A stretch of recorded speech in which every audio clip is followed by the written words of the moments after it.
இறையச்சம். தக்வா என்பது ஓர் இறை நம்பிக்கையாளனின் வாழ்க்கையில் உயிரோடும் உணர்வோடும் இரண்டர கலந்திருக்க வேண்டிய ஓர் உயரிய அம்சமாகும். இறையச்சம் என்கிற இந்த அம்சம்தான் நாம் யார் என்பதை அல்லாஹ்வின் திருமுன் அடையாளப்படுத்தும் ஆதாரமாகும். ஓர் இறை நம்பிக்கையாளரின் ஈருலக வாழ்க்கையின் வெற்றி தோல்விகளை தீர்மானிப்பதில் முக்கிய பங்காற்றுவதும் இந்த இறையச்சம்தான். இதனை பற்றி பேச வரும் எம் மக்தபின் இளஞ்சிற்றுக்கள் VMAC Habeeb Mohamed, SAK Mohamed Rayyan, Rahmath Amina, TAR Sayeed Ishaq, MN Hasan Moulana, Vavu Sulaiman, Rahil Hafsa, Shamsu Mohideen, MM Mohamed Sulaiman. அஸ்ஸலாமு அலைக்கும். அல்லாஹ்வை போற்றி புகழ்ந்த அல்ஹம்துலில்லாஹ். எந்த நபியார் மீது ஸலவாத்தும் ஸலாமும் கோரியவர்களாக ஸல்லல்லாஹு அலா முஹம்மத் ஸல்லல்லாஹு அலைஹி வஸல்லம். நாங்கள் இப்பொழுது இறையச்சம் பற்றி கொஞ்சம் பேச போகிறோம் இன்ஷா அல்லாஹ். இறையச்சம் என்பது ஒரு நேரத்துக்கு இருக்கும் போது உன்னுடைய உள்ளத்தில் பயம் ஏற்படுகிறது.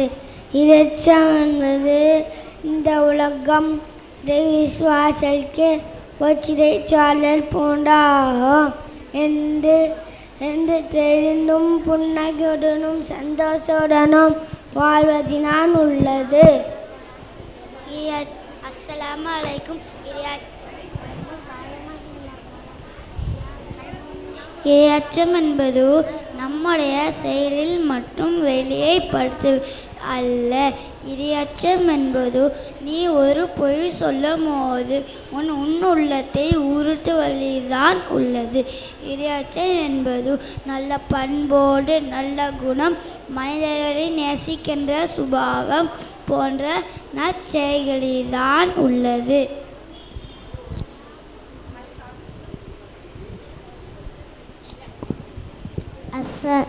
அஸ்ஸலாமு அலைக்கும். நம் அனைவரையும் படைத்து பரிபாலித்து வளர்க்கக்கூடிய அந்த இறைவனை அஞ்சுவது தான் இறையச்சம். இறையச்சம் என்பது அல்லாஹ் தடுத்த பாவமான காரியத்தை செய்தால் அல்லாஹ் முன்பாக நிற்க வேண்டுமே என்ற அச்சத்தில் வைக்கப்படுவதில் உள்ளது. இறையச்சம் என்பது உன் உள்ளம் ஒரு பாவமான காரியத்தை செய்தால் தவறு என்று உணர்த்துவதில் உள்ளது. இறையச்சம் என்பது இரவில் அல்லாஹ்வின் மீதுள்ள அச்சத்தால் கண்ணீர் சிந்துவதில் உள்ளது.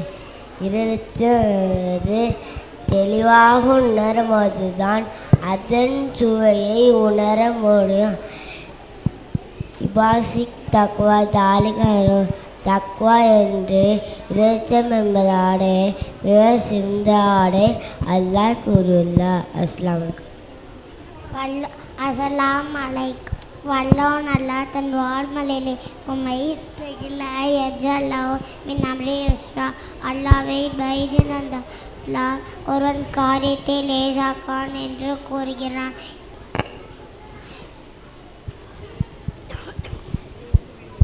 இறையச்சம் என்பது பெற்றோருக்கு மாறு சென்றுவிட்டால் இரவில் தூங்க முடியாமல் வேதனைப்பட உள்ளது.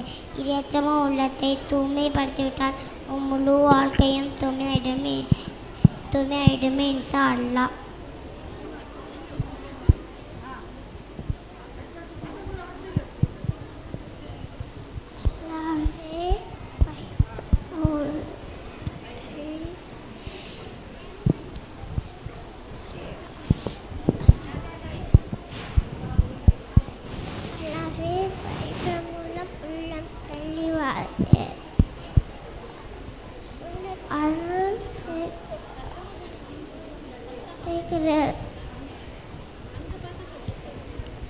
அஸ்ஸலாமு அலைக்கும் ரஹ்மத்துல்லாஹி பரகாத்துஹு.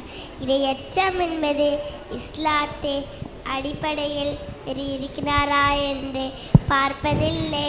இரையச்சம் என்பது வெளிப்படையான அந்தரங்கமான வாழ்க்கையில் யார் என்னை பார்க்கவில்லை என்றாலும் அல்லாஹ் என்னை பார்த்து கொண்டிருக்கிறான் என்று அஞ்சி பாவம் செய்யாமல் வாழ்வது உள்ளது.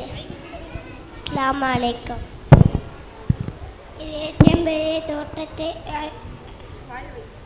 இறைச்செம்பது தோட்டத்தை வைத்தீட்டே இல்லை. இறைச்செம்பது தாடி வைப்பு இறைவன் திருப்பத்திற்காக நம்பியே உள்ளது.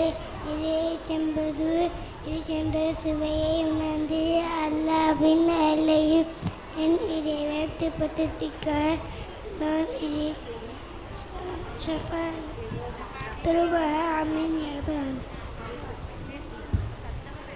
அஸ்ஸலாமு அலைக்கும்.